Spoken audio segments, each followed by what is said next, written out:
ముందుగా దీనికి సంబంధించి ఐసి గారు, వంశీ గారు, గుడ్ ఈవినింగ్. గుడ్ ఈవినింగ్ అండి. ఇంటి దొంగని ఈశ్వరుడైనా బట్టలేరంటారు. రెండోది, నిద్రపోతున్నటువంటి వ్యక్తిని లేపవచ్చట, నిద్రపోతున్నట్టు నటిస్తున్నటువంటి వ్యక్తిని లేపటం కష్టమట.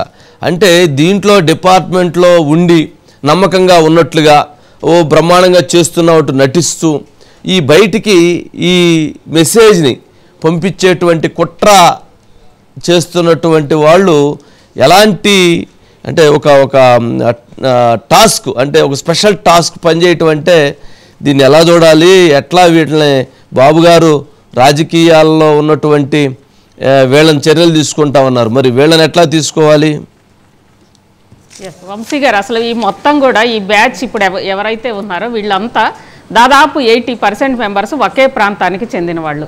గతంలో వైసీపీ అధికారంలోకి వచ్చినప్పుడు వీళ్ళందరూ కూడా ఒక్కసారిగా ఎడ్యుకేషన్ విద్యా శాఖకి రావడము, ఒక్కొక్కళ్ళు ఎస్ఎస్సి బోర్డుకు సంబంధించి డైరెక్టర్స్గా, ఎగ్జామినేషన్ కంట్రోలర్స్గా, ఇలా ఒక్కొక్కళ్ళు కీలకమైన వాటిల్లో నియామకం. వంశీ గారు, ఈ నేపథ్యంలోనే వీటిల్లో ప్రధానంగా గతంలో బొత్స గారు ప్రాథమిక విద్యాశాఖ మంత్రిగా ఉన్నప్పుడు కూడా ఆయనదేం లేదంట వంశీ గారు, మొత్తం వీళ్లే అంట. ఎందుకంటే ఇక్కడ 2-3 అంశాల్లో ఈ శాఖ చాలా కీలకం వంశీ గారు. అందులో ఒకటి, ఉపాధ్యాయులు అండ్ విద్యార్థులు రెండు కూడా అత్యంత సున్నితమైన అంశాలు.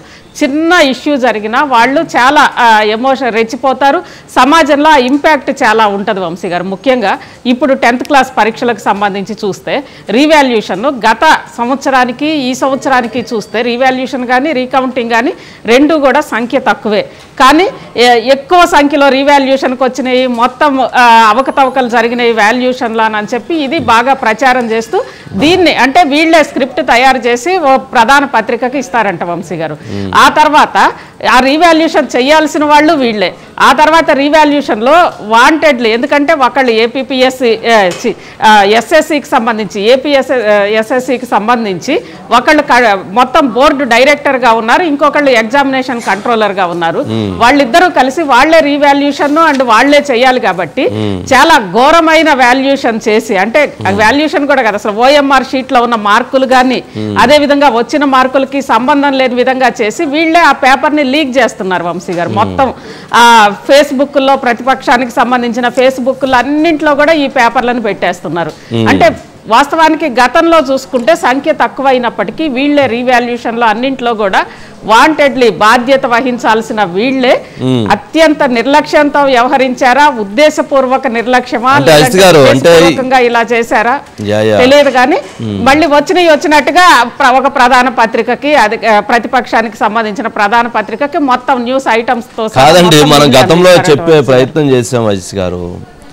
ఉపాధ్యాయులకి పిల్లలకి పాఠాలు చెప్పేటువంటి అంశం కంటే కూడా ఎక్కువగా ప్రధానంగా చేసినటువంటి అంశం ఏంటంటే వాళ్ళకు ఒక ఫోన్ ఇచ్చి పిల్లలకు సంబంధించినటువంటిది వాళ్ళ ఫోటోలు తీపియటం, అట్లాగే వాళ్ళ ఉపాధ్యాయుల చేత బాత్రూమ్ల ఫోటోలు తీపియటం, అట్లాగే వచ్చినటువంటి ఫుడ్ వాటికి సంబంధించినటువంటి వాటి ఫోటోలు తీపియటం, అట్లాగే బ్యాగులతో ఫోటోలు తీపియటం, వాళ్ళ యూనిఫామ్ కొలతలతో ఫోటోలు తీపియటం, ఈ పంపించటం, రోజు అప్లోడ్ చేయించేటువంటి పనిని పూర్తి స్థాయిలో వర్క్ చేశారు.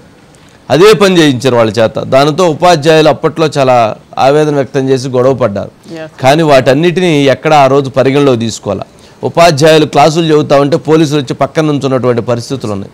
ఇట్లాంటివి సరే ఇవన్నీ ఎందుకంటే సింగిల్ పాయింట్, ఏపీపీఎస్సి ఎగ్జామ్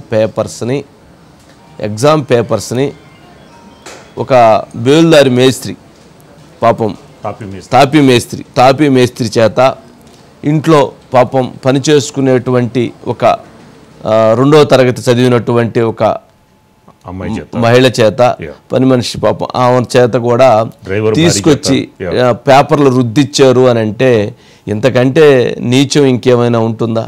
మరి దాంట్లో కూడా అరెస్టులు జరిగినాయి కదా, దాంట్లో కూడా విచారణ జరుగుతుంది కదా, వాళ్ళు ఒప్పుకున్నారు కదా, చేసామని చెప్పని కూడా అందులో ఉన్నటువంటి వాళ్ళు ఒప్పుకున్నారు కదా.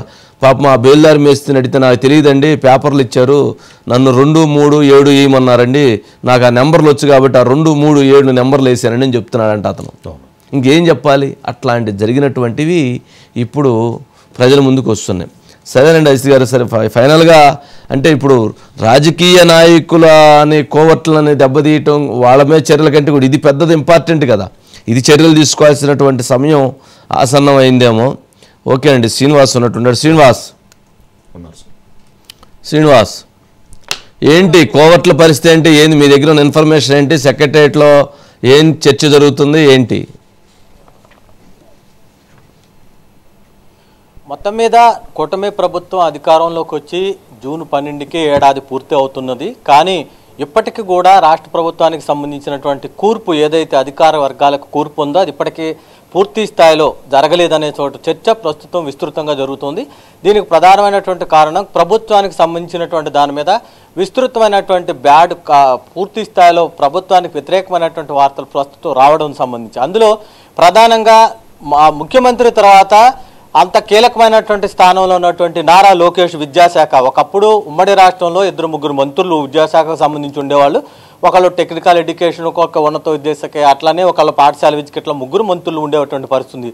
ఉమ్మడి రాష్ట్రం నుంచి విడిపోయిన తర్వాత ఇప్పుడు ఒకరే మంత్రి ఈ నేతృత్వంలోని అన్ని విద్యాశాఖకు సంబంధించిన అన్ని కూడా మానవ వనరుల అభివృద్ధి శాఖగా మార్చడం జరిగింది. అయితే ఇక్కడ ఏమైందంటే ఈ డిపార్ట్మెంట్కి సంబంధించినటువంటి దాంట్లో కేవలం పై స్థాయి అధికారులు మార్చారు కానీ కింది స్థాయి అధికారులు మార్చలేదు. ప్రధానమైనటువంటి సమస్య అది. రెండోది ఏంటంటే గత ప్రభుత్వం ఎవరినైతే నియమించిందో ఈ ప్రభుత్వం వాళ్ళు ఇంకా కొనసాగిస్తున్నది అనేది ప్రధానమైనటువంటి సమస్య. దీని మీద ఇటు ప్రభుత్వంలో కావచ్చు, అటు టీడీపీ అనుబంధానికి టీడీపీకి సంబంధించినటువంటి కీలక వ్యక్తులు కానీ ప్రభుత్వంలో ఉన్నటువంటి మంత్రులకు సంబంధించినటువంటి వాళ్ళు కూడా ఏవైతే ఇలాంటి వ్యక్తులు ఉన్నారో వీళ్ళని తీసేయకుండా మనం ప్రభుత్వాన్ని, కూటమి ప్రభుత్వం బాగా పనిచేస్తుందని ఎలా చెప్పగలుగుతాం? రెండోది ఏంటంటే వీళ్ళని తీసేసిన తర్వాతే ప్రభుత్వానికి సంబంధించినటువంటి దాన్ని నిర్మించుకోవడం కానీ లేకపోతే కొత్తగా ప్రభుత్వం ఏం చేస్తుందో దాన్ని విస్తృతంగా ప్రజల్లో తీసుకెళ్లడానికి కానీ ఉపయోగపడుతుందని. అయితే ఇక్కడ అంత సమస్య అంతా ఏమందంటే మొన్న చంద్రబాబు నాయుడు మహానాడుకి సంబంధించినటువంటి దాంట్లో పార్టీలో కోవట్లు అన్నాడు, కానీ పార్టీ కంటే ప్రమాదకరమైనది ప్రభుత్వం. ఎందుకంటే పార్టీలు ఎప్పుడు అలా వస్తూ ఉంటారు, పోతుంటారు, కానీ ప్రభుత్వానికి సంబంధించిన చాలా కీలకమైన నిర్ణయాలు తీసుకుంటారు. అలాంటి నిర్ణయాలు తీసుకునేటువంటి సమయంలో ఇట్లాంటి సమస్యలు ఏవైతే ఉన్నాయో ప్రత్యేకంగా మంత్రి నారా లోకేష్ టార్గెట్ గానే విద్యాశాఖ మీద అనేక తీవ్రమైనటువంటి ఆరోపణలు సోషల్ మీడియాలో విస్తృతంగా జరుగుతోంది. ప్రధానమైనటువంటి ప్రతిపక్ష వైసీపీ తీవ్రమైన చేస్తుంది. కానీ వాటిని కడ్డుకునేటువంటి ప్రయత్నం వాళ్ళ నుంచి తీసేసేటువంటి ప్రయత్నం ప్రభుత్వం నుంచి జరగట్లేదు. ప్రస్తుతం అది జరగాలి, అది జరిగితే తప్ప ఈ విమర్శలు కానీ ఈ రకమైనటువంటి ప్రాబ్లమ్స్ తప్పదు అనేటువంటి ఒక చర్చ మాత్రం ప్రభుత్వ వర్గాల్లో జరుగుతుంది. Right Srinivas, right, thank you.